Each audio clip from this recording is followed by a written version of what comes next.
zinabakia wazi, ila wanatuambia tusizae. Ni nani atarudilia shamba? Poteza maisha.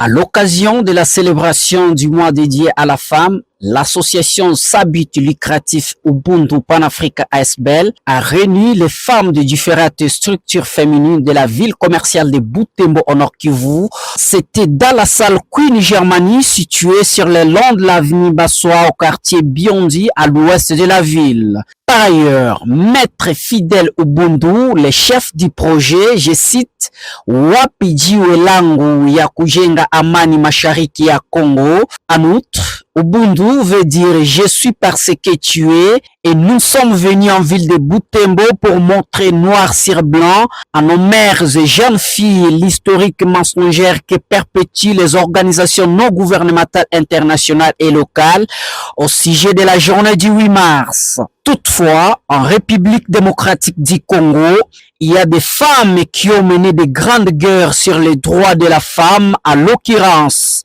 je cite, Maman Nzinga et Yanki Pavita fait des citations.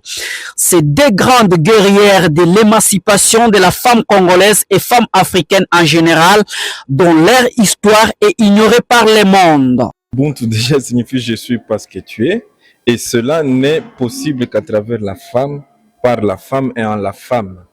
C'est à travers la femme que nous savons que l'enfant existe parce que la maman existe. Et nous tous, nous existons parce que nous avons au moins des parents. Ubuntu, je suis parce que tu es, est vraiment éminemment lié d'abord à la femme. Et en ce mois de 8 mars, nous avons voulu partager avec les femmes d'abord une certaine historique mensongère des ONG internationales et même locales qui disent que le droit des femmes sont apparus apparemment au 19e siècle, d'autres disent 18e siècle. Congolaises, kivusiennes, bibolaises, de Beni, de Lituri, on leur dit que le droit des femmes sont nés, un, pas en Afrique, deux, en 1977 avec les Nations Unies, une aberration. Alors il était question de dire à nos mères, créatrices de la vie et celles qui ont donné la vie à l'humanité, ça se dit pas de la femme noire, parce que l'être humain a commencé à exister en Afrique, c'est par après que la vie humaine a essaimé partout. Et que donc, il était question de leur dire que les droits humains ont pris naissance en Afrique par l'homme noir. Et quand on parle de droits des femmes, la source même, il faut voir la femme africaine.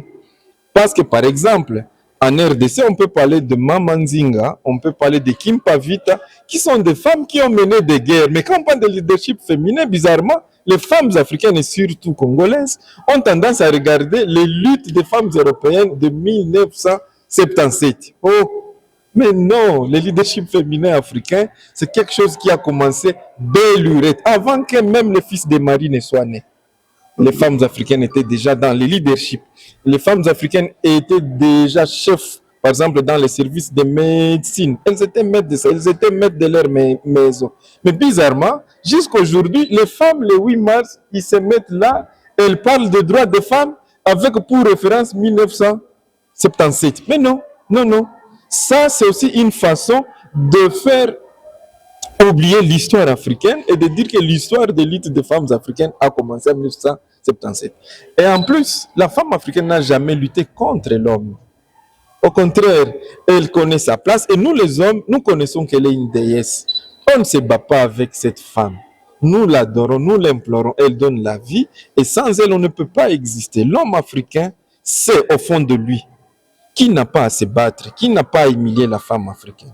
Au contraire, la femme africaine ne doit pas donc chercher à être égale à l'homme. Nous sommes si petits que si la femme africaine se met à vouloir être l'égale de l'homme, elle se rabaisse. Non, une femme africaine ne sera jamais égale de l'homme africain parce que si elle devient égale à l'homme africain, elle se rabaisse. Il est question de chercher la complémentarité, pas l'égalité. Moi, je ne serai jamais égal à une femme, mais je ne serai non plus grand, plus fort ou mériter plus qu'elle. Je sais que je suis seulement complémentaire à elle et n'a besoin que d'être complémentaire à l'homme. L'homme qui est éminemment son enfant, qu'il soit vieux, qu'il soit jeune, barbu, qu'il soit ce qu'il est, l'homme africain, nous sommes les fils de nos femmes. Quand elle met au monde qui?